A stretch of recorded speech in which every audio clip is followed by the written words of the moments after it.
It's Sunday night. That means it's Last of Us night. Let's talk about Last of Us Season 1, Episode 3, Long, Long Time.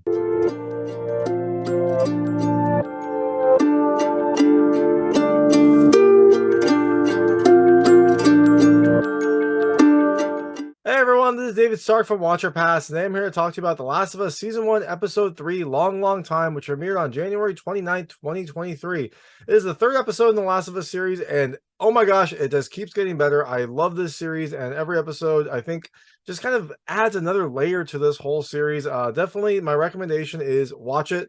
Watch the series if you haven't seen the series, and if you have started already, you're going to watch it anyways. But this episode I loved. It has a very different angle than the other ones. It gives a little bit more backstory. It feels very much like a drama. It has a ton of heart. I really, really like this episode, and more importantly, my wife also liked this episode. We watched together. We both very much enjoyed it, and I think this series is just fantastic. So I'm going to tell you a little more about the episode, a few things I liked, a few things I didn't like. There will be some spoilers, but not a ton. There's really not a ton to spoil in this episode. It is just a really well done, fantastic, feel good episode. So, in The Last of Us Season 1, Episode 3, we start off just where The Last of Us Season 1, Episode 2 ended. So, remember, the last episode ended with Tess sacrificing herself because she was infected to then destroy the infected that were pursuing all of them, that were drawn to the museum where Joel, Tess, and Ellie had gone for a meetup that turned out to not happen. And so all these clickers were drawn to this museum. Tess was already infected, so she sacrificed herself to make sure that they didn't pursue Joel and Ellie. So Joel and Ellie are now about 10 miles out of Boston. They've been traveling for a little bit, and they are traveling to some old friends, frenemies of Joel and Tess, called Bill and Frank. They are making their way out there to get supplies and try to continue on their way so that Joel can get Ellie to the Fireflies, so they can kind of use Ellie to maybe make a cure. So that is kind of how the episode starts, but you don't get a lot of Joel and Ellie because this episode is really about the Bill and Frank backstory. And so most of the episode deals with Bill and Frank and how they met and how they kind of built their life in the pandemic. And this was a very interesting angle. It's a very different angle than I was expecting.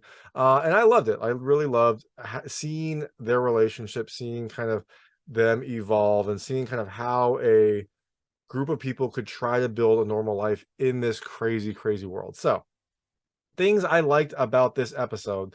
The first, you don't get a ton of it, but I love the Joel Ellie dynamic. They are really starting to kind of banter a little more, kind of butt heads a little more. You know, Joel is very serious, he's very survivalist focused, and he's also not one to share his feelings. Ellie is a kid and she is curious, she's asking a ton of questions, and she is definitely getting under Joel's skin, but it's fun to see those two. It's fun to see them kind of bicker and fight like kind of a parent and a teenager would.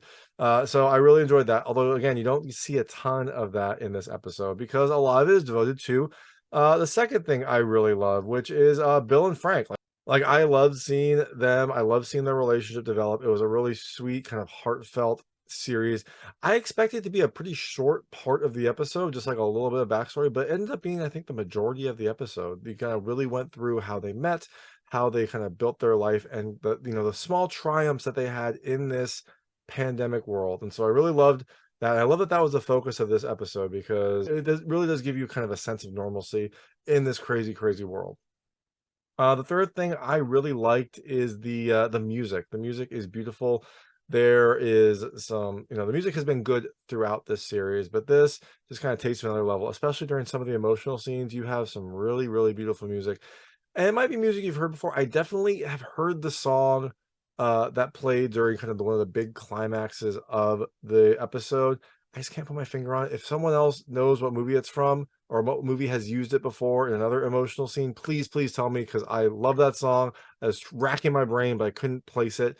But again, the music is fantastic and kind of really heightens the drama. And the next thing I really loved, which was the heart. This episode is just a beautiful, beautiful episode. It is a kind of nice curl back to normalcy before what I can only imagine is going to be a series of terrible, terrible things that will happen to Joel and Ellie as they make their way to try to get Ellie to the Fireflies. It was really lovely to see kind of an episode that was a little bit slower, a little bit more kind of down to earth, and a little bit more kind of focused on people's lives rather than kind of what's going on around them. So I told you I would tell you things I didn't like. There really wasn't anything. I loved this episode. There really, I guess if there was any issue, there just, I don't know, maybe there wasn't that much development in the overall story. This really felt like a lot of backstory for some characters that, spoilers, we don't really end up meeting because by the time that Joel and Ellie get there, they are dead. So, but again, that's not really a big deal because I liked this episode so much. But if there was one thing I would say I didn't love, it's that maybe it didn't develop the story, and also there wasn't that much kind of zombie infected action. You get a little bit of an infected at the start, and that's really about it. I think there's one other scene with an infected, but it's very, very quick. So overall, definitely watch it, definitely check it out. And I guess, thoughts for the next episode. So this episode ends, and I guess spoilers if you haven't seen it, with Joel and Ellie getting there after Bill and Frank have died. And so they read the note that was left to them. Bill and Frank left them keys, left them the codes to various things. So they stock up on supplies. They take hot showers because who knows how long it's been since they've had a hot shower. They get everything ready, and then they jump into a truck and start making their way to Wyoming. Joel is going to go meet up with his brother, who's in Wyoming, who used to be a Firefly, and he thinks if he can get Ellie to his brother, then his brother will be able to kind of have the contacts, have the information that he needs to get Ellie to whatever safe house it is they're trying to get to. Now, I imagine the next episode is just going to be Joel and Ellie on a lovely road trip through the American countryside, just kind of seeing the sights, nothing really interesting happening, and they're getting to Wyoming, right? Probably not. I'm sure something terrible will happen pretty early in the episode that's going to force them to pursue a different route. But in any event, this episode ends with Joel and Ellie kind of heading out from Bill and Frank's complex in a truck with full supplies and trying to make their way to Wyoming. So that's The Last of Us Season 1, Episode 3, long time. It is a fantastic episode, and thanks so much for watching. If you liked this review, please like and subscribe to this channel. It helps me out a lot. Make sure all my new content goes straight to you. Thank you. Oh, and Bill is played by Nick Offerman, who does an amazing job. I loved Nick Offerman in this role. So definitely check it out for that reason also. Nick Offerman in a very, very different role. So thank you.